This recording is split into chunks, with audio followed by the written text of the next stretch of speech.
여러분, 요한계시록을 볼 때 늘 그런 느낌을 가지게 됩니다. 이 책은 제목을 좀 잘못 달았다.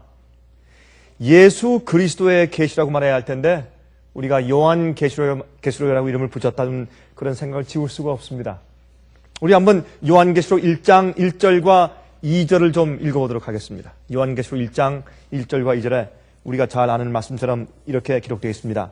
예수 그리스도의 계시라. 이는 하나님이 그에게 주사 반드시 속히 될 일을 그 종들에게 보이시려고 그 천사를 그 종 요한에게 보내어 지시하신 것이라. 요한은 하나님의 말씀과 예수 그리스도의 증거, 곧 자기의 본 것을 다 증거하였느니라 그랬습니다. 여기에 분명히 처음에 말씀하기를 예수 그리스도의 계시라, 그렇게 말씀을 시작합니다. 이것은 예수님께서 우리에게 속히 될 일을 보여주시기 위해서 천사에게 말씀하시고 천사가 사도 요한에게 보여주신 그런 계시를 받아 적은 것입니다. 여러분, 요한이 반모섬에 있을 때에 정말 그가 볼 때는 앞으로 속히 될 일들을 계속해서 계시 가운데 본 것이 아니겠습니까? 에베소, 서모나, 버가모, 사대, 두아디라, 빌랄벨비아, 라오디게아, 또 첫째, 둘째, 셋째, 넷째, 다섯째, 여섯째 인들과 나팔들, 그것은 계속적으로 일련의 사건들을 계시 가운데 보는데 정말 속히 될 일을 보여주신 것이고 장차 될 일을 보여주신 것임에 틀림이 없지 않습니까? 그런데 우리가 잘 알다시피 이 사도 요한이 로마 교황의 잘못을 기탄 없이 이야기하고 설교했을 때 너무나 화가 난 그런 로마 황제가 그를 불러다가 사람들 만조 백관들이 다 보는 앞에서 막 좀 뜨거운 형물을 통해서 고통을 주면서 죽이기 하기 위해서 큰 가마솥에 이 불을 이제 아주 뜨겁게 덮이게 하고 거기에 기름을 넣었습니다. 잔뜩 기름을 넣었어요. 그리고 그 속에 집어넣어 던졌습니다.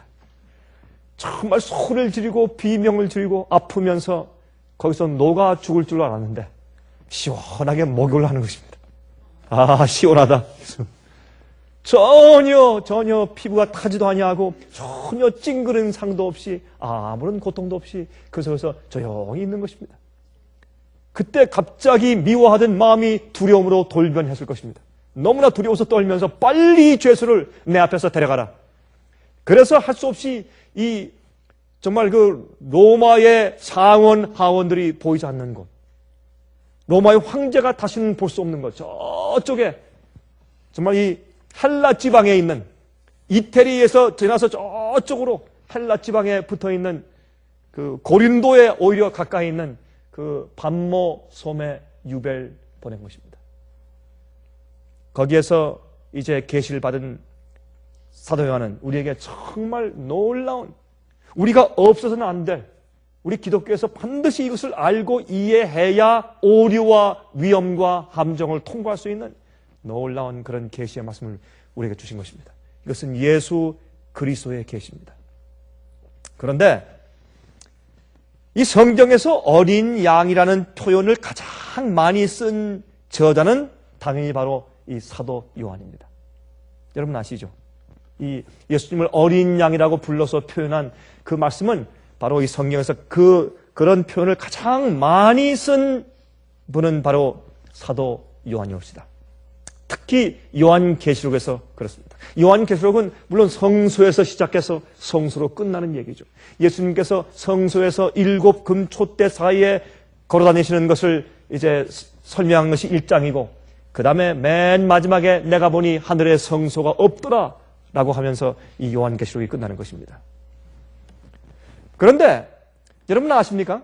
성경에서 어린 양이라는, 예수님을 상징하는 이 어린 양이라는 단어가 제일 먼저 사용된 것이 어디입니까?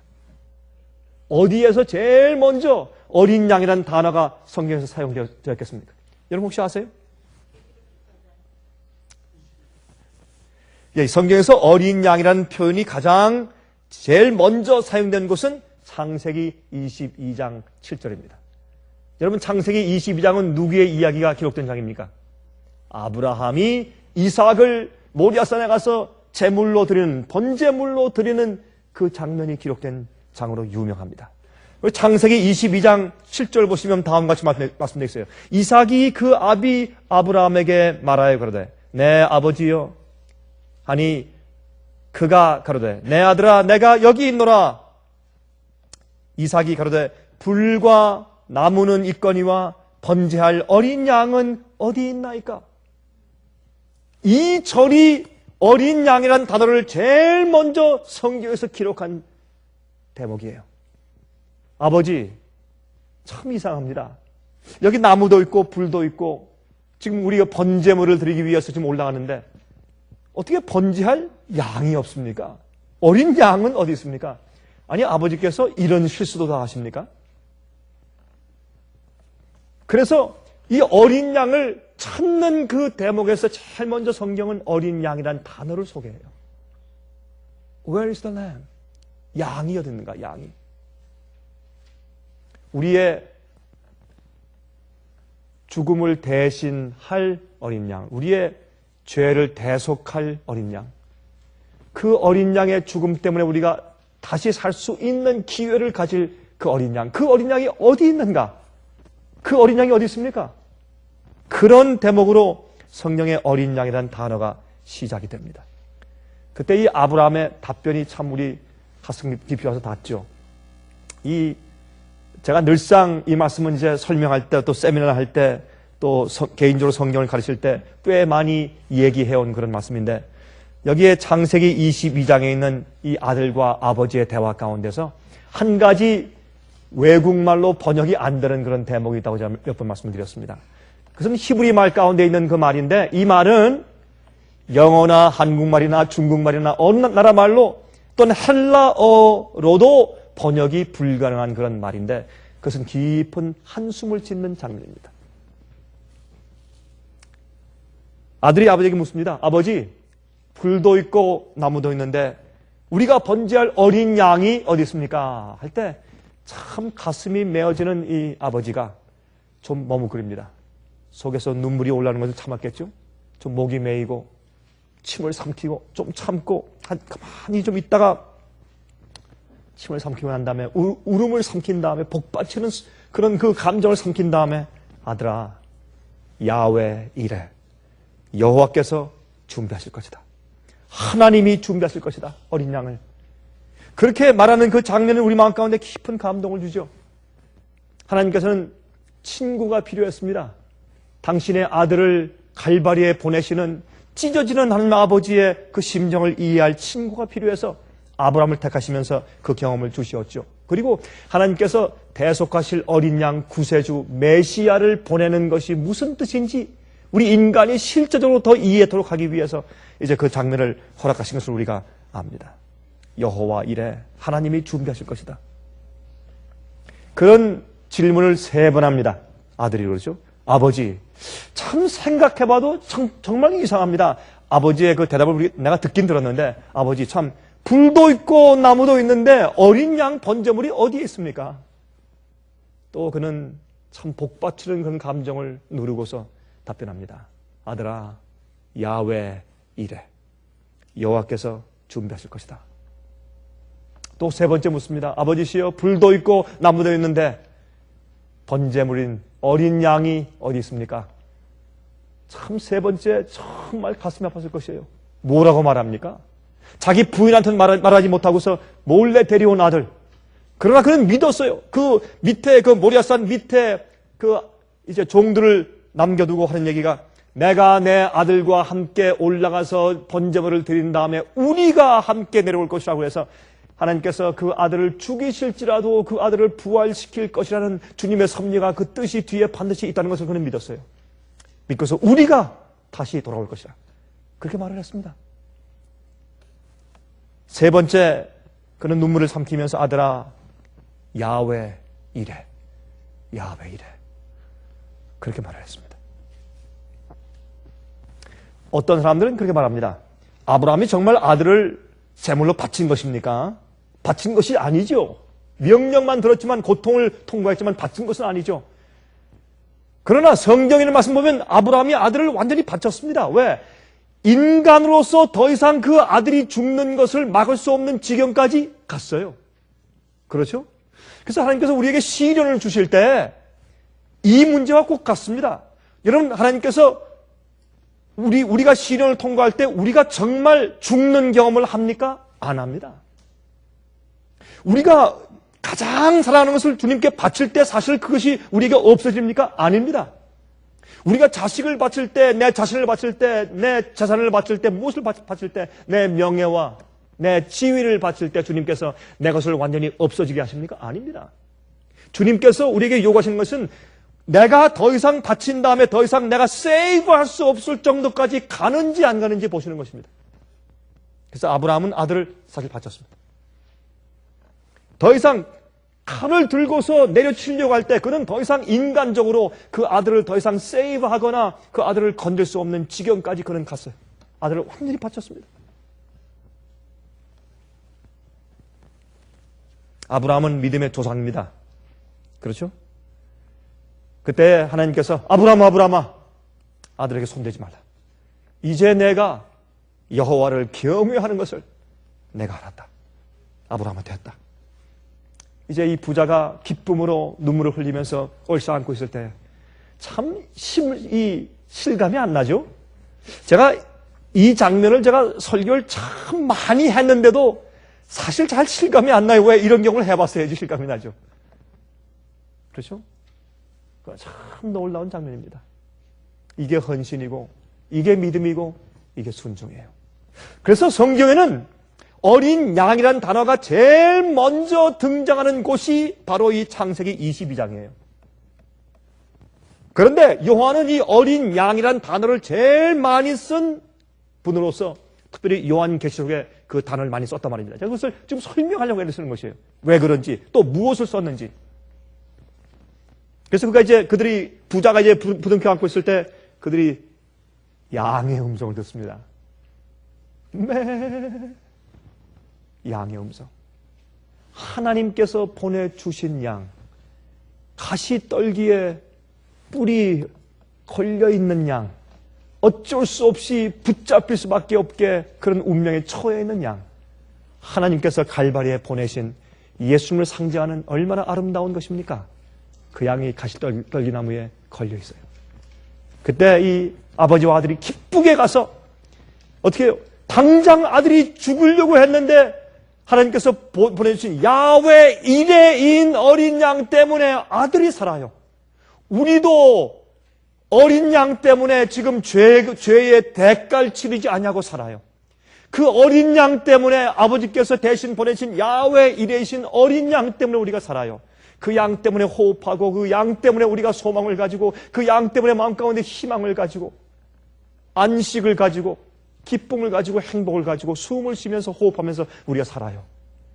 여러분들 우리가 지금 살고 맥박을 가지고 피가 흐르고 심장이 뛰고 내 위장이 소화하는 것은 어린 양이신 주님께서 보내주신 그 어린 양 때문에 내게 생명이 있다는 것을 우리 매일 잊지 말도록 하십시다.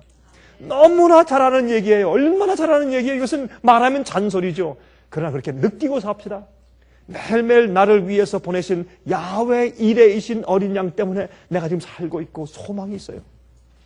죄의 형벌의 경험을 우리가 통과할 필요가 없어요. 그 어린 양 때문에.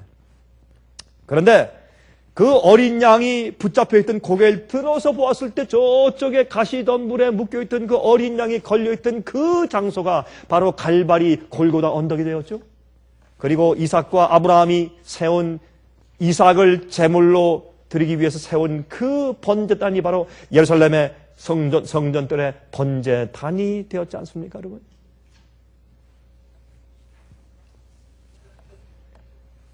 그래서 그때부터 바로 이 창세기 22장 7절에 있는 그 질문부터 시작해서 이스라엘 백성들은 나중에 또 예수께서 오셨을 당시에 유대 사람들까지 계속해서 무슨 질문을 해왔습니까? 어린 양이 어디 있는가? 어린 양이 어디 있습니까? 우리를 위해서 대속할 어린 양이 메시아가 어디 있습니까? 그런 질문이 계속되어 온 것이에요. 그 이후부터 이스라엘 백성들은 하나님의 어린 양을 기다려왔습니다. 나중에 그들이 잘못된 관념을 가지고 유대인들은 말이죠. 진짜 하나님께서 보내신 야훼 이레이신 어린 양이 왔을 때 그들이 예수님을 쳐서 십자가에 못 박아 죽였지만은 그러나 그들이 계속 어린 양을 기다려왔어요.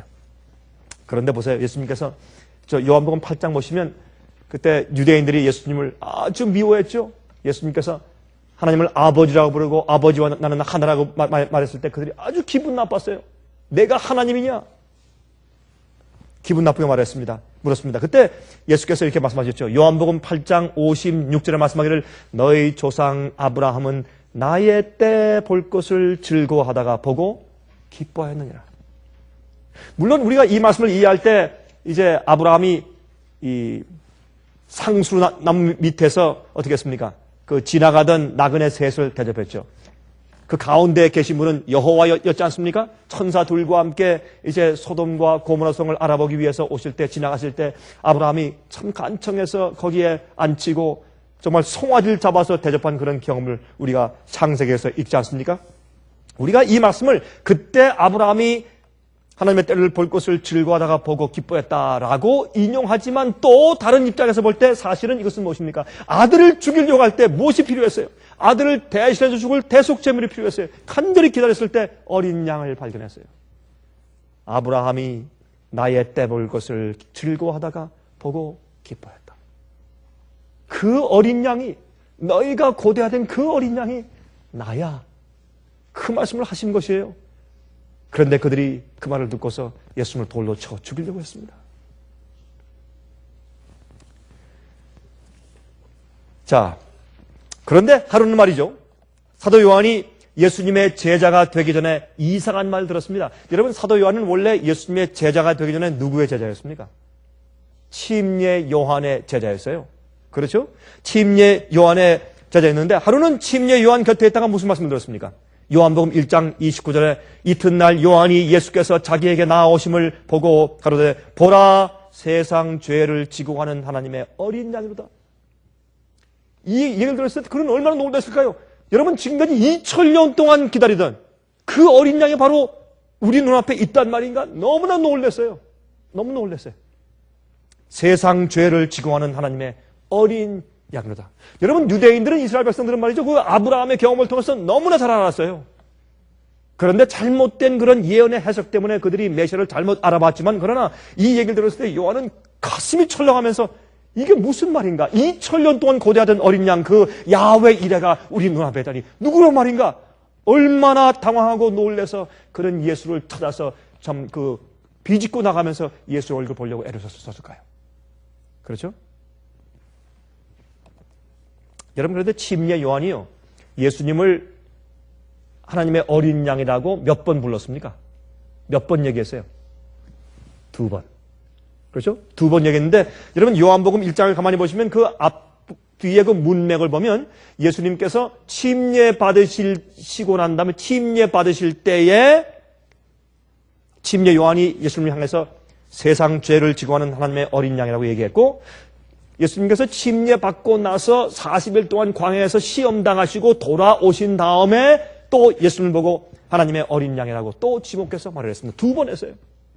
침례 요한이 2번 예수님을 손가락을 가리키면서 세상 죄를 지고 가는 하나님의 어린 양이고 바로 저것이 아브라함에게 계시하신 야훼 일의 어린 양이야 라고 말을 했는데 얼마나 그들이 마음이 완악하고 그들이 성령의 음성을 듣지 못했으면 그것을 깨닫지 못하고 예수님을 메시아로 영접하지 못했느냐 말이에요. 참 이상하죠? 요한복음 1장 35절과 36절에 이런 말씀을 했습니다. 또 이튿날 요한이 자기 제자 중 2사람과 함께 섰다가 이 2사람은 요한과 안드레예요. 베드로의 형제 안드레와 요한이 이제 서서 그 말을 들은 것입니다. 제자 중 2사람과 함께 섰다가 요한이 자기 제자 중 2사람과 함께 섰다가 예수의 다니심을 보고 말하되 보라 하나님의 어린 양이로다. 요한과 안드레가 그 말씀을 들었습니다. 얼마나 감동받았겠어요. 그래서 예수님께 나가서 주여 어디 계십니까? 라고 질문했어요. 그때 와서 보라. 그렇게 말씀하신 것을 우리가 잘 알고 있죠. 그래서 사실 이 신약 성경을 말이죠. 예수님을 어린 양이라고 부른 그 장면은 요한복음과 요한계시록에만 나옵니다. 물론 누가복음에도 한번 나오고 사도행전에도 한번 나오지만 그때 이 어린 양은 사실 이 교회에 있는 교인들을 지칭해서 그렇게 쓰여진 말이고 예수님을 어린 양이라고 부른 것은 사실은 요한복음과 요한계시록밖에 없어요. 그 침례 요한이 지목한 것을 그가 들은 것은 깊은 관심을 가지고 어린 양에 대해서 연구하고 성경의 것을 기록한 그런 저자가 되었습니다.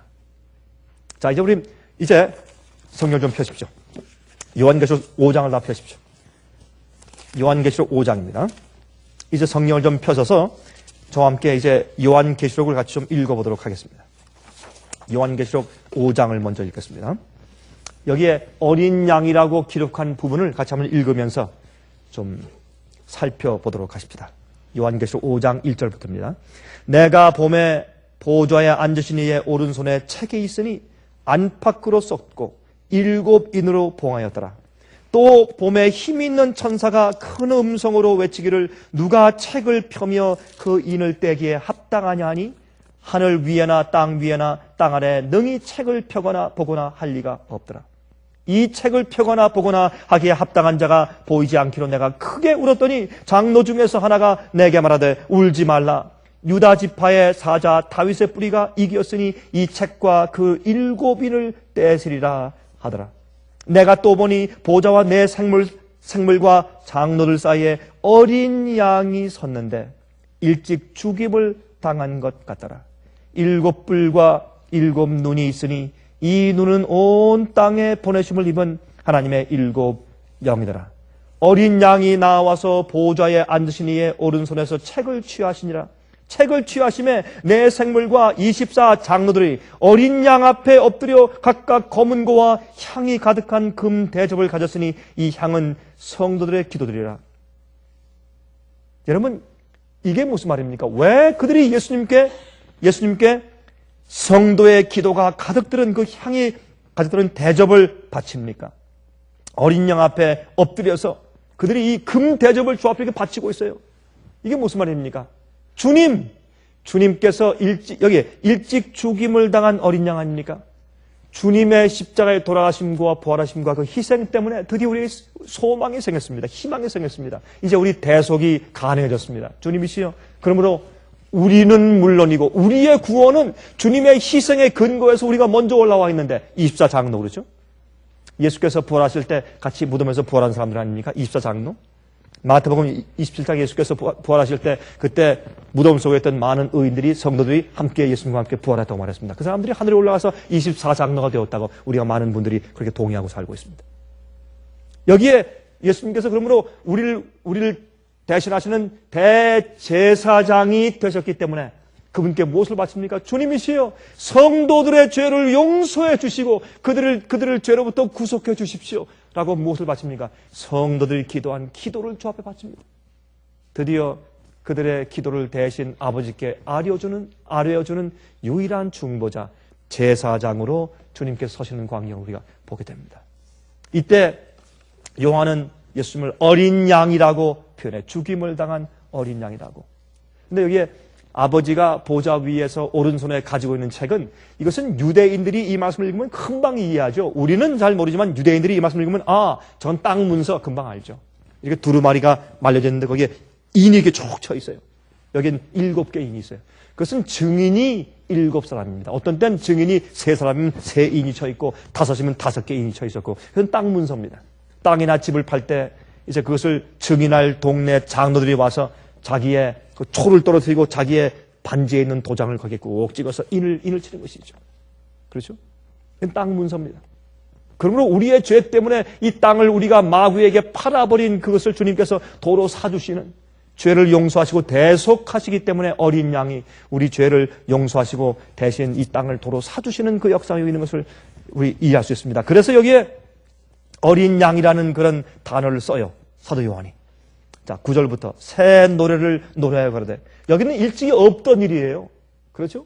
이건 과거에 우주에 전혀 없던 일이 벌어지기 때문에 새로운 노래를 노래합니다. 가로되 책을 가지시고 그 인봉을 떼기에 합당하시도다. 일찍 죽임을 당하사 각 족속과 방언과 백성과 나라 가운데서 사람들을 피로 사서 하나님께 드리시고 저희로 우리 하나님 앞에서 나라와 제사장을 삼으셨으니 저희가 땅에서 왕노릇하리로다 하더라. 내가 또 보고 들음에 보좌와 생물들과 장로들을 둘러선 많은 천사의 음성이 있으니 그 수가 만만이요 천천이라 큰 음성으로 가로되 죽임을 당하신 어린 양이 능력과 부와 지혜와 힘과 존귀와 영광과 찬송을 받으시기에 합당하도다. 이제 온 우주에서 하나님께서 예수님께서 어린 양이 존귀와 영광과 찬송을 영원히 받으시기에 합당하다 하는 찬송을 부르기 시작합니다. 또 내가 들으니 하늘 위에서 땅 위에와 땅 아래와 바다 위에와 또 그 가운데 모든 만물이 가로되 보좌에 앉으신 이와 어린 양에게 찬송과 존귀와 영광과 능력을 세세토록 돌릴지어다 하니 내 생물이 가로되 아멘 하고 장로들은 엎드려 경배하더라. 제가 한번 보니까 말이죠. 이번에 우리가 뉴욕에서 집회할 때 한 분이 와서 이제 저와 함께 이제 그 식사를 하면서 대화를 보니까 그분이 클래식 기타를 치는 분이에요. 그래서 전 이제 또 그분이 이 CD를 주워서 한번 들어봤더니 참 아름답게 정말 잘 쳐요. 그런데 제가 이 한 사람을 제가 보았는데 그 사람은 제가 한 번에 이제 제가 무슨 비디오인지 제가 모르겠어요. 하여튼 어떤 비디오에서 봤는데 어떤 사람은 하여튼 손에 만져지는 무슨 이런 깡통 같은 것이나 철물이나 무슨 선만 있으면 그것을 음악을 해요. 참 신기해요. 하여튼 손에 닿는 대로 뭔만 있으면 그걸 조작하고 그래가지고 이게 똥똥똥 뚫으면서 그것을 도레미파솔라시도 이렇게 음계를 만들어가지고 음악을 해요. 깡통이든 밥그릇이든 그 다음에 또 뭐 물잔이든 유리물 글라스든 하여튼 뭔 손에 잡히면 또 무슨 실 같은 하여튼 튼튼한 실만 있으면 손에 잡히면 그것을 전부 다 멜로디로 튜닝 해가지고 노래를 해요. 연주를 해요. 제가 참 신기하게 보았습니다. 그런데 여기 성경에 보니까 누가 찬송을 한다고요? 어린 양을 찬송하는데 누가 찬송한다고요? 만물이.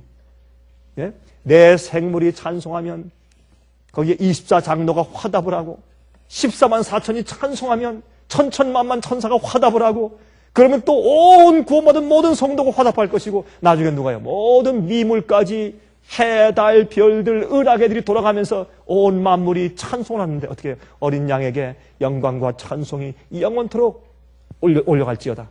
그분은 영광과 존귀와 찬송을 받으시기에 합당하다. 여러분, 이 우주의 가장 적은 입자가 무엇이냐? 그것 때문에 우리는 상관이 없죠. 그게 무슨, 입자가 어떻든지 우리가 무슨 상관이 있어요? 보이지도 않는데. 그런데 이 과학자들, 특별히 물리학자들인 것은 굉장한 학파끼리의 이 투쟁이에요. 논쟁이고. 그것 하나 가지고 논문을 쓴 사람이 하도 많기 때문에. 그런데, 최근에 꽤 사람들한테 인정받는 이 물리학적인 논문이 뭐냐면, 이 우주에서 가장 작은 입자가 이 dot, 점이 아니라 선이라는 거예요, 선. 이렇게 string, 선이에요. 그러니까 긴 이렇게 된 선들이 가장 적은 입자지 동그랗고 하나의 딱 점 같은 그런 것이 아니라는 겁니다. 근데 재밌는 것은 아인슈타인 박사도 그런 얘기를 했어요. 이것은 입자가 아니라 선이다, 스트링이다. 그런데 재밌는 것은 이 우주가 말이죠. 이 우주의 모든 것은 바이브레이트 한데 떤데 이렇게 다 떨리기 때문에 그래서 다 진동하고 살아서 움직인다는 겁니다. 주님께서 창조하신 것은 뭐든지 움직여요. 무기물도 가만히 보면 사실 움직이게 주님께서 창조하신 것 같아요. 전부 다 모든 것이 상당히 선처럼 돼가지고 탁 떠나는 겁니다. 이렇게. 그래서 우리가 기타를 칠 때 아니면 바이올린을 할 때 첼로를 할 때 어떻게 합니까? 징 하면 어떻게 해요? 손이 떨리면서 소리를 내요. 그래서 온 우주가 사실은 노래할 수가 있는 겁니다. 만물이 찬송한다. 지구가 돌 때 움직이는 것은 소리를 내요. 그렇죠? 비행기가 할 때 소리 내요. 그래서 비행기가 사실 말이죠. 비행기를 갖다가 그렇게 하기 어렵지만은 육중한 비행기가 지나가게 하고 또 적은 경비행기가 지나가면 도레미파 솔라시도가 날 수가 있어요. 움직이는 것은 소리를 내니까. 그래서 만물이 앞으로 소리를 낼 것이에요. 하나님께서 창조하신 이 만물은 말이죠. 참 아름다운 조화를 가지고 있어요. 우리 이 얘기는 오래 할 수 없지만 이제 그런 얘기 말씀을 여기 하고 있습니다. 그 다음에 여러분 요한계시록 13장에 가서 보면 또 어떤 말씀이 나오냐면 요한계시록 13장을 가서 보세요. 요한계시록 13장을 보시면 13장 8절 죽임을 당한 어린 양의 생명책의 창세 이후로 농병되지 못하고 이 땅에 사는 자들은 다 짐승에게 경배하리라. 자기가 하나님의 말씀과 요구대로 전적으로 바치고 굴복하여 번제를 드릴 때, 번제는 무엇입니까? 여러분 레위기 1장에 번제 얘기가 나오죠. 번제는 성소 봉사 제도를 설명할 때 제일 먼저 레위기에서 1장에 등장하는 것이 번제의 경험이에요. 번제는 그 제물을 갖다가 어떻게 합니까? 그 머리 위에 죄를 고한 다음에 그 번제물을 그 양이나 염소를 죽이지 않습니까? 그리고 가죽을 벗깁니다. 그것은 우리의 더러운 누더기 같은 우리의 의의 옷을 벗는다는 것을 의미하죠. 예수 그리스도의 의의 옷을 입고 싶다는 우리의 믿음을 표현하는 것입니다. 그 다음에 배를 째지 않습니까? 위에서 아래로 짠 다음에 그것을 버립니다. 그래서 내 속에 주님이시여 내가 죄를 고백했지만 아직도 내 생애와 내 마음 가운데 숨겨져 있는 죄가 혹시 있으면 그것까지 주님 가져가십시오. 내가 죄를 더 이상 내가 가져 있기를 원치 않습니다, 주여. 그것이 번제입니다. 주님, 내가 주 앞에 굴복하지 않은 어떤 것이 있습니까? 어떤 의도가 있습니까? 어떤 소원이 있습니까? 어떤 세상에 어떤 것들이 있습니까? 주님, 다 가져가십시오. 내 배를 쭉 짠 다음에 그것을 벌린 다음에 그 속에 있는 모든 오장육부 전부 다 잘라서 냅니다. 내 생애 가운데 있는 모든 부분들을 주 앞에 전부 다 바치는 의미 아니겠습니까? 그 다음에 그것을 물에 씻습니다. 물은 성령을 상징하고 또한 진리를 상징합니다. 그러니까 주님의 진리, 성령의 역사와 주님의 진리의 말씀에 근거해서 그 말씀대로 내 생을 개혁하는 것입니다. 거기에 내 생에 잘못된 것을 다 씻어버리는 것입니다. 그리고 전부 다 토막을 내서 그 번제물을 순서대로 번제단 위에 놓고서 불에 태우는 것입니다. 그것이 번제입니다.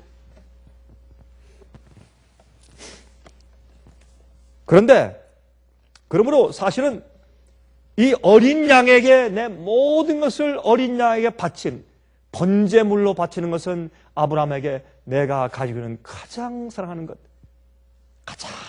것까지도 너에 있는 모든 것을 내게 드리라 라고 말씀하신 주님의 명령 아닙니까? 그때 아브라함처럼 우리의 가진 모든 것을 주 앞에 전부 다 내려놓고 주 앞에 굴복하고 바칠 때 그때 주님께서 무엇을 우리에게 주십니까? 야훼 이레 준비된 어린 양이 우리의 죄를 대속하시는 것입니다. 그러므로 여기에 죽임을 당한 어린 양의 생명책에 하는 것은 주님께서 우리의 모든 죄를 전부 다 가져가셔서 다 대속하시도록 드리는 경험을 가진 자, 온전히 회개한 자, 모든 죄를 씻음 받은 경험이 있는 자, 모든 죄를 포기하고 버리고 주 앞에 드린 자, 모든 죄를 전부 다 번제물처럼 태워버린 자만이 영생하는 생명책에 기록된다고 말씀을 했습니다. 그 생명책의 창세 이후로 농명되지 못하고 이 땅에 사는 모든 사람들 앞으로 짐승의 표를 받고 짐승에 경배할 것이라고 말을 하는데 이 짐승의 표에 대한 얘기를 할 때도 어린 양과 연결 지어서 사도 요한은 말하려고 합니다. 왜? 우리의 구속은 어린 양입니까? 우리의 모든 성경의 중심은 어린 양입니까? 우리의 죄의 용서도 어린 양이고 우리의 구속도 어린 양이고 우리의 구원도 어린 양이고 죄를 용서받는 것도 어린 양이고 성소도 어린 양이고 성경도 어린 양이고 전부 다 이 우주의 우리의 타락과 우리의 회복에 대해서 모든 것이 어린 양에 초점을 맞추고 있으니까 어린 양을 말하면서 그 초점을 가지고 이 사도 요한이 말하고 있는 것입니다. 우리도 우리 생애가 그래야 돼요. 우리 생애도 예수님 나를 대속하신 예수님 어린 양에 우리의 눈을 초점을 맞추고 그것을 중심으로 생각하고 산다면 그것이 사도 요한 같은 거룩한 생애로 되는 것입니다. 그렇게 우리가 산다면 숨을 쉴 때 우리가 그렇게 습관을 해보세요. 주여 감사합니다. 감사합니다. 내게 숨이 붙어있고 오늘 아침 눈을 떴군요. 감사합니다. 하나님의 어린 양이시오. 감사합니다. 생각할 때 음식을 먹을 때 기쁘나 슬프나 내 머리 가운데 의식이 있을 때 성경 말씀을 읽을 수 있고 성령의 음성을 들을 수 있고 내가 주님께 감사 찬송과 기도할 수 있을 때 영생에 대한 주님의 역사를 내 마음 가운데 내 생각 가운데 경험할 수 있을 때 어린 양의 은혜 때문이다. 어린 양의 은혜 때문이다. 그렇게 생각하는 것을 우리가 마음 가운데 습관해야 될 것입니다. 요한계시록 14장 1절 보시면 이렇게 말씀되어 있어요. 또 내가 보니 보라 어린 양이 시온산에 섰고 그와 함께 14만 4천이 섰는데, 여러분 사람들 말하기를 이것은 14만 4천 책이다, 14만 4천 장이다. 그 말이 맞아요. 맞지만 주인공이 누굽니까? 어린 양이에요. 어린 양이 서 있는데 그 주위에 들러리로 14만 4천이 서 있어요. 어린 양이 대속의 피를 흘린 다음에 생긴 첫 열매를 데리고 주위에 서 있기 때문에 어린 양이 주인공이에요. 여기에 야훼 이레신 어린 양이 주인공이요. 그렇죠? 그런데 어떤 사람들을 가졌어요? 예수님의 신부인데 어떤 사람들이에요? 지금 보니까 어린 양이 어디로 인도하든지 따라가는 자들이에요. 어디로 인도하든지 따라가는 자들이에요. 한 가지 또 흥미있는 것은, 여러분 이 어린 양이 왕이 됐어요. 그렇죠?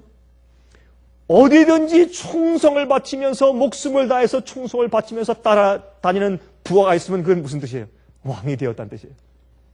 예수님이. 어린 양에 속한 자들이 있어요. 그 입에 거짓말이 없고 흠이 없는 자들이라고 했습니다. 이 13만 4천을 12지파에서 나오는 사람들이라고 말을 했는데, 그것은 인류들의 각기 다른 성격들을 상징하죠. 제가 이 얘기는 많이 했으니까 말이죠.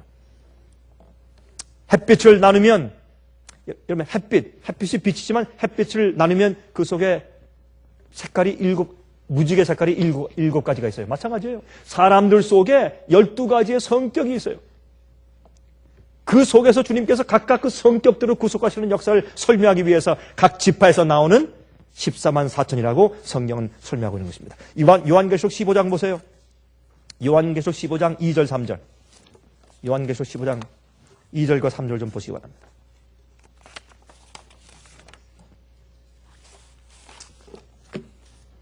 또 내가 보니 불이 섞인 유리 바다 같은 것이 있고 짐승과 그의 우상과 그의 이름의 수를 이기고 벗어난 자들이 유리 바닷가에 서서 하나님의 검은 고를 가지고 하나님의 종 모세의 노래 어린 양의 노래를 불러 가로되 주 하나님 곧 전능하신 이시여 하시는 일이 크고 기이하시도다.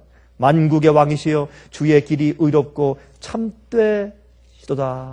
그랬습니다. 여기 어린 양의 노래를 불러요. 구속하신 어린 양의 노래, 모세의 노래와 어린 양의 노래라고 해서 14만 4천이 부르는 새 노래를 설명하죠. 그것은 구속의 노래예요. 사면 초가일 때, 홍해가 앞에 놓여 있을 때 주님께서 기적적으로 그들을 마른 땅처럼 건너게 하신 그 기가 막힌 장면을 가르신 하나님의 역사, 그것이 예수 그리스도의 구원의 역사죠. 그것은 매일매일 우리 생에서 시련에서 구원하시는 주님의 역사, 정말로 꽉 막혀서 더 이상 오갈 데 없게 죄의 기질과 죄의 속성과 죄의 유혹의 함정에 빠져서 어쩔 수 없이 소리 지르는 오라나는 곤고한 사람이로다. 누가 나를 이 사망의 몸에서 건져낼 것인가? 그때 예수님께서 성령의 법으로 생명의 법으로 우리를 건져내시는 그 역사하신 어린 양의 노래, 그 노래를 부르는 사람들이라고 설명을 해요. 또 요한계시록 17장 보세요. 17장 13절과 14절에 어떻게 말씀합니까? 요한계시록 17장 13절과 14절 보세요. 이렇게 말했어요. 저희가 한 뜻을 가지고 자기의 능력과 권세를 짐승에게 주더라. 근데 이 마지막에 전쟁하는 이 장면에서 그 예언을 하면서, 계시에 대한 예언을 하면서 뭐라고 말합니까? 어린 양이란 말을 또 써요. 그렇죠? 어린 양이란 말은 전쟁에 쓸 수 없는 얘기예요. 그런데 이 모든 이 요한계시록의 마지막 사건들을 요한계시록에서 지금 표현하면서 사도 요한이 자꾸 어린 양 하는 것은 장군 미가엘 그렇게 말하지 않고 어린 양 하는 것은 뭐냐면 우리가 승리하는 것도 누구 때문에? 어린 양 때문에. 우리가 죄에서 용서받는 것도 누구 때문에? 어린 양 때문에. 우리가 대속의 경험을 하는 것도 어린 양 때문에. 우리가 시련에서 용기를 얻고 희망을 가지고 우리가 거기서 풀려나는 것도 어린 양 때문에. 어린 양 때문에. 그 말씀을 강조하고 있어요. 저희가 어린 양으로 더불어 싸우려니와 이 세상 나라 연합 세력이 앞으로 그렇죠? 연합 세력이 지금 주님의 성도와 함께 싸우는데 사실은 누구와 함께 싸운다? 어린 양과 함께 싸운다. 어린 양으로 더불어 싸우려니와 어린 양은 만주의 주시요 만왕의 왕이심으로 저희를 이기실 터이요 또 그와 함께 있는 자들 곧 부르심을 입고 빼내심을 얻고 진실한 자들은 이길 것이라. 어린 양에게 속한 자들은 이긴다. 그렇게 이제 말씀을 합니다. 그렇죠? 자, 19장 보십시다. 요한계시록 19장 7절부터 9절. 나중에 주님께서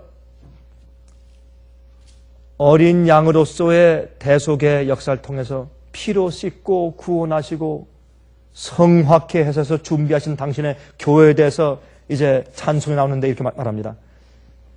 우리가 즐거워하고 크게 기뻐하여 그에게 영광을 돌리세.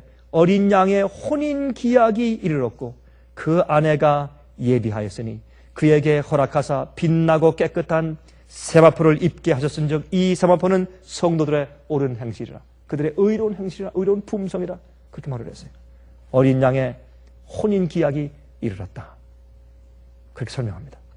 계시록 21장 1절부터 5절 보십시다. 이렇게 말씀되어 있어요. 또 내가 새 하늘과 새 땅을 보니 처음 하늘과 처음 땅이 없어졌고 바다도 다시 있지 않더라. 여러분, 제가 오늘 저녁엔 여러분들께 좀 헤비한 어떤 교리적인 문제나 그런 말씀을 드리는 것이 아니라 우리가 주님께서 날 위해 하신 일이 무엇인가 하는 것을 어린 양이라는 단어를 통해서 한번 쭉 살펴보려고 하는 것이에요. 그런데 보세요. 참 우리가 말이죠. 다 아는 얘기지만 그 말씀과 단어가 우리 가슴 속에 깊이 박혀야 돼요. 아, 정말 그러하다. 어린 양 때문에, 여호와 일의 어린 양 때문에 그런 감격과 감사가 우리 마음에 정말 구구절절이 넘쳐야, 구구절절이 우리 마음 가운데 사무쳐야, 그래야 우리가 진실로 하나님께 감사하는 마음을 가질 수 있고 영적인 생애가 깊어집니다. 여기에 그러므로 여기 보세요. 새 하늘과 새 땅을 보니 처음 하늘과 처음 땅이 없어졌고 바다도 없더라. 여러분, 여기 있는 말씀을 읽으시면 어떤 생각이 나요? 여러분, 성경절 가운데 어떤 성경절이 여기 떠오릅니까? 여기 계시록 21장 1절 보시면 무슨 성경절이 우리 마음에 떠올라요? 창세기 1장 1절 아닙니까? 태초 하나님이 하늘과 땅을 창조하시니라 아니에요? 그렇죠? 천지를 창조하시니라. 하늘과 땅을 창조했어요. 그렇죠? 그때는 이 땅이 저주가 없었어요. 죄가 없었어요. 아름다웠어요. 완전한 연합과 완전한 조화와 완전한 평화와 아름다움과 즐거움이 있었어요. 완전한 그런 행복이 있었어요. 그런데 6천년 동안 지난 다음에 이 지구가 엉망이 되었습니다. 지금 얼마 전에 중국에서 뭘 쏘았습니까? 그들이 이제 지구 주위에 떠다니는 그 버려진 옛날 인공위성들, 쓰레기들, 인간들이 말이죠. 지금 땅만 더럽힌 것이 아니라 하늘도 더럽혔어요. 하늘도. 하도 많이 쏴 올려가지고 실패한 것들, 또 잘못한 것들, 또 다 그냥 또 더 이상 쓰지 않는 잡동사니 쓰레기가 지금 이 지구 주위를 계속 돌고 있어요. 근데 여기 보니까 하나님께서 새 하늘과 새 땅을 창조하세요. 더 이상 쓰레기도 없고 더 이상 박토도 아니고 정말 아름다운 땅과 하늘을 주님께서 새로 창조하세요. 새 하늘과 새 땅을 보니 처음 하늘과 처음 땅이 없어요. 또 바다가 없어요. 여러분, 이 바다가 없다는 것은 우리가 두 가지를 이해할 수 있는데 하나는 뭐냐면 노아 홍수 때 그 당시에 산은 뭐 지금처럼 가파르게 큰 산은 아니었겠지만 그래도 그 당시에 있던 산 가운데 아라랏산에 제일 높은 고지가 있었던 그 아라랏산도 덮을 정도로 물이 창이됐으니까 그렇게 큰 물이 지구를 가득 채우면서 그냥 큰 바람에 그냥 회용도를 쳤으니까 얼마나 굉장한 그런 일이었어요. 그렇죠? 그냥 소용돌이 치면서 돌았으니까 아마 지구의 핀 곳이나 여러분 저기 요즘에는 제가 이거 신문에 보니까 이제부터 그랜 캐년에 구경 가는 사람들은 실제로 그랜 캐년을 이렇게 내려다볼 수 있는 그런 유리로 된 그런 길을 만들었다고 그러죠? 그렇죠? 유리로. 이제 두껍게, 그래서 이제 자동차가 지나가도 깨지지 않을 정도로 아주 두꺼운 유리로 다 볼 수 있게 사람들이 지나갈 수 있도록 그렇게 만들었다는 얘기를 제가 신문에서 제가 기사를 보았습니다. 옛날 그 그랜 캐년 같은 걸 주님께서 만드신 것이 아니죠. 그렇죠? 이 큰 물이 잡아 돌면서 그 엄청난 황폐를 놓았어요. 아마 노아가 정말 창이란 물이 쓴 다음에 나중에 남아서 그 방주에서 나왔을 때 그는 깜짝 놀랐을 거예요. 그렇게 아름다운 땅을 보았다가 그 땅을 보고 그는 얼마나 마음 가운데 통곡했겠습니까? 야, 여기서 어떻게 살까 도대체? 그러나 이 계시 가운데 보니까 내가 새 하늘과 새 땅을 보니 누구 때문에? 어린 양 때문에. 어린 양이 잃어버린 낙원을 회복해 주시는 것을 강조하기 위해서 어린 양을 이렇게 계속해서 이렇게 말을 해나가요. 어린 양 때문에. 그래서 우리가 사실은 영원토록 존귀와 영광과 찬송을 받으시기에 합당합니다라고 하나님의 어린 양의 앞으로 찬송을 드릴 것이. 또 내가 보매 거룩한 성 새 예루살렘이 하나님께로부터 하늘에서 내려오니 그 예비한 것이 신부가 남편을 위하여 단장한 것 같더라. 내가 들으니 보좌에서 큰 음성이 나서 가로되 보라 하나님의 장막이 사람들과 함께 있음에 하나님이 저희와 함께 거하시리니 저희는 하나님의 백성이 되고 하나님은 친히 저희와 함께 계셔서 모든 눈물을 그 눈에서 씻기심에 다시 무엇이 없고 사망이 없고 애통하는 것이나 곡하는 것이나 아픈 것이 다시 있지 아니하리니 처음 것들이 다 지나갔음이라. 보좌에 앉으신 이가 말씀하시되 보라 내가 만물을 새롭게 하노라 하시고 또 가라사대 이 말은 신실하고 참되니 기록하라 하시고 또 내게 말씀하시되 이루었다 나는 알파와 오메가요 처음과 나중이라 내가 생명수 샘물로 목마른 자들에게 값없이 주리니 이기는 자는 이것을 유업으로 얻으리라 그랬습니다. 자, 좀 우리 하나 좀 볼까요? 여러분 죽음이 더 이상 없다 그랬죠? 죽음이 없다. 근데 이 앞에 보면 하나님께서 우리와 함께 장막을 치신다. 하나님께서 우리와 함께 거하신다. 여러분 히브리 말로 거한다라는 그 단어가 무슨 단어인지 혹시 여러분 기억하세요? 제가 한번 몇 번 말씀드린 적이 있는데 우리가 잘 아는 히브리 말 가운데 하나예요. 거한다. 그런 게 히브리 말로 무슨 말이에요? 혹시 기억하시는 분 있습니까? 쉐키나. 쉐키나라는 말은 이 거한다는 말에서 파생된 말이에요. 그래서 지성소에서 이 속죄소 위에 은혜의 보좌죠. 속죄소 위에 쉐키나 영광이 비추는 그것은 하나님께서 여기에 임재하고 거하신다 그런 뜻으로 쉐키나 그렇게 한 것이 그게 쉐키나가 된 거예요. 쉐키나 하면 영광의 광채인 줄 알지만 사실 하나님께서 거기 거하신다 그런 뜻이에요. 여기 보니까 어떻게 해요? 새하늘과 새 땅이 쓴 다음에 하늘에서 새 예루살렘 성이 내려온 다음에 하나님이 우리와 함께 장막을 치고 거하세요. 어린 양 때문에 거하시는데 우리가 지금 말이죠. 우리가 아이들이 물으면 어떻게 합니까? 아이들이 엄마 아빠 하나님께서 계신 곳이 어디야? 하나님 보좌는 어디 있어? 그럼 저기 하늘 저쪽에 우주 중간에 거기 하나님의 보좌 계셔. 주님께서 거기 거하신다. 그렇게 말을 하죠.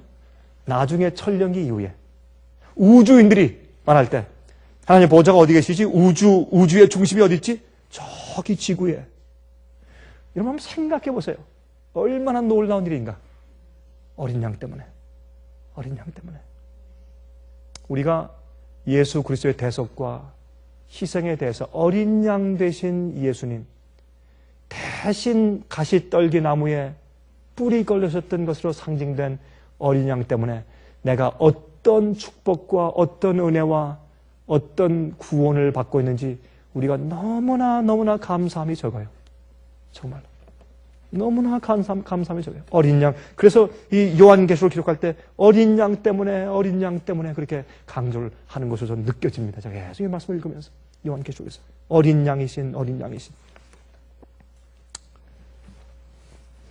여러분 우리가 이거 보면 모든 눈물을 그 눈에서 씻기심에 다시 사망이 없고 애통하는 것이나 곡하는 것이나 아픈 것이 다시 없다. 이것들은 죽음이 없기 때문에 딸려오는 것이죠. 죽음이 없으면 그렇죠. 죽음이 없다. 그게 무슨 말이에요? 죽음이 없으면 두려움도 없고 슬픔도 없고 스트레스도 없고 그렇죠? 죽음이 없으면 더 이상 아무런 피곤함이 없어요. 죽음이 없다면 두려울 것도 없고 또 이 성경에 보니까 밤이 없어요. 왜요? 어린 양이 빛 되시니까 어린 양이 햇빛이니까 밤이 없어요. 그래서 가끔 전 그런 생각을 해봅니다. 사람이 죽지 않고 밤이 없으면 그 많은 시간 동안 우리가 무슨 일을 할까? 무엇을 할까? 참 여러분 상상해 보십시오. 얼마나 놀라운 그런 시간들을 우리가 경험하게 될 것인지. 밤이 없는데 여러분 아무리 피곤해도 아무리 배가 고파도 피곤하면 아무리 좋은 음식을 갖다 줘도 먹고 싶은 마음이 없어요. 그렇죠? 근데 사람이 피곤하지 않고 밤이 없어서 잠을 자지 않고 죽지 않고 영원히 사는데 얼마나 우리가 할 일이 많고 배울 일이 많겠습니까? 참 제가 이걸 생각하면 참 하나님께서 우리에게 베푸신 기업이 얼마나 큰가 하는 것을 우리가 상상할 수가 있어요. 우리가 사실 상상할 수가 없는 것이죠. 5차원의 세계. 가끔 우리가 이런 생각을 하죠. 이 낙엽이 없다. 꽃잎이 지지 않는다. 그러면 우리가 꽃을 꺾어가지고 방에 갖다 두었을 때 그 꽃은 어떻게 될까? 계속 영원히 그 꽃이 살까 안 살까? 우리가 상상이 안 돼요. 우리가 하늘에 올라가서 주님께서 우리가 도무지 이해할 수 없는 놀라운 것을 준비해 놓은 것을 우리가 그때 가서 이해하게 될 것입니다. 아, 얼마나 놀라울까? 무궁무진한 기쁨과 행복, 그리고 새로운 배움과 새로운 일거리들. 그래서 우리가 아마 그럴 거예요. 여러분과 제가 하늘에 올라가서 좀 같이 이렇게 지내다가 다른 사람 만날 사람들이 너무나 많아가지고 그분들을 만나고 교제하고 또 우주 여행을 하고 돌아와서 어휴 참 오래간만이요. 참 오래간만이요. 가만히 있어 봅시다. 우리 얼마 만이지? 한 1300년 만이네. 아마 이럴 거예요. 안 그렇겠어요? 영원히 사니까 상상이 안 돼요. 이 큰 기업의 축복이 누구 때문에? 어린 양 때문에. 대속하신 어린 양 때문에. 여러분, 우리가 우리가 남을 용서하기 위해서는요, 그 사람이 나한테 저지른 잘못을 내가 수용해야 내가 용서할 수 있어요. 그 사람이 나를 때렸을 때 그 때리는 것을 얻어맞는 것을 내가 참고 얻어맞은 다음에 내가 당신을 용서해요. 그 사람이 나쁘게 저지른 것을 내가 감수해야 용서가 가능해요. 그렇죠? 이것을 조금 또 다른 말로 바꿔본다면 이럴 수는 없지만은 만약에 우리가 다른 사람을 죽였어요. 그러면 죽임을 당한 사람이 어떻게 해요? 살인자를 용서해 줘야 돼. 그것은 뭐예요? 자기가 죽음을 감수해야 돼요. 그 다음에 용서할 수가 있어요. 그래서 또 이 용서는 말이죠. 이 세상을 창조하시고 사람을 만드시고 법을 만드신 하나님께서 그 죄의 책임을 대신 지셔야 합니다. 천사가 할 수 없어요. 하나님, 여호와만 할 수 있어요. 그래서 예수님을 여호와 하나님과 동등된 분으로 말하지 않는 것은 그것은 큰 오류요.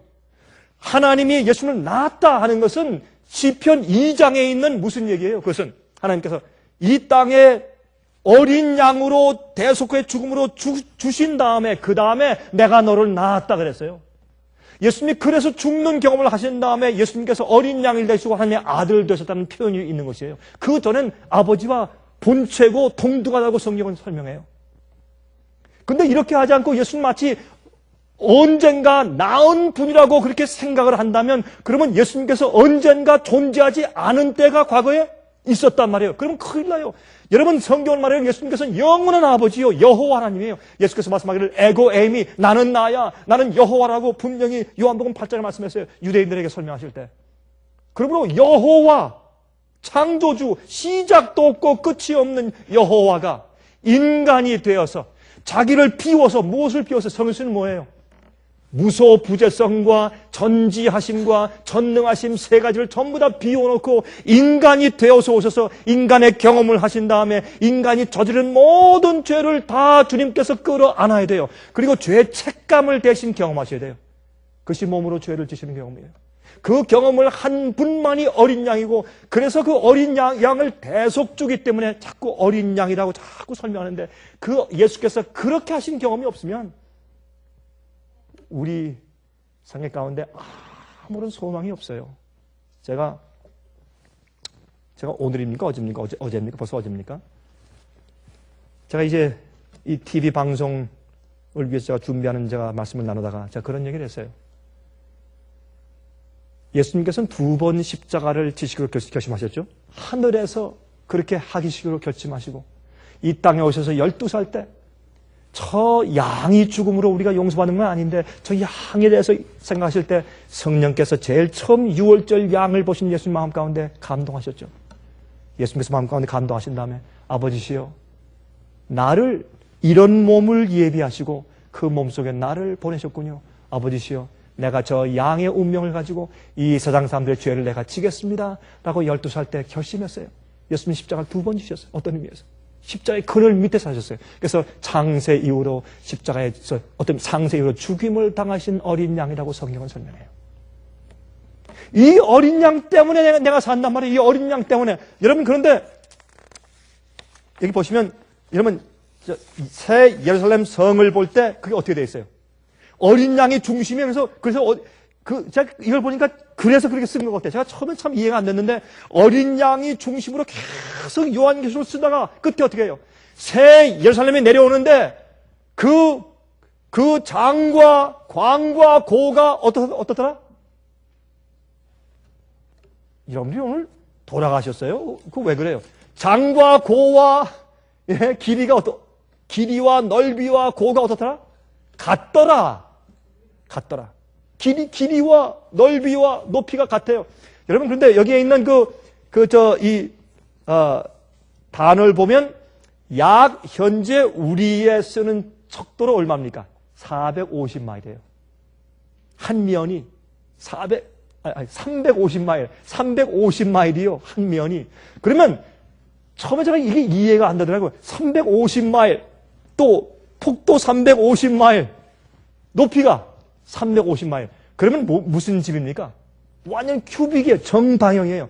여러분, 정사각형, 입방형이죠. 단어를 여러분. 입방형인 정사각형 집을 본 적 있어요?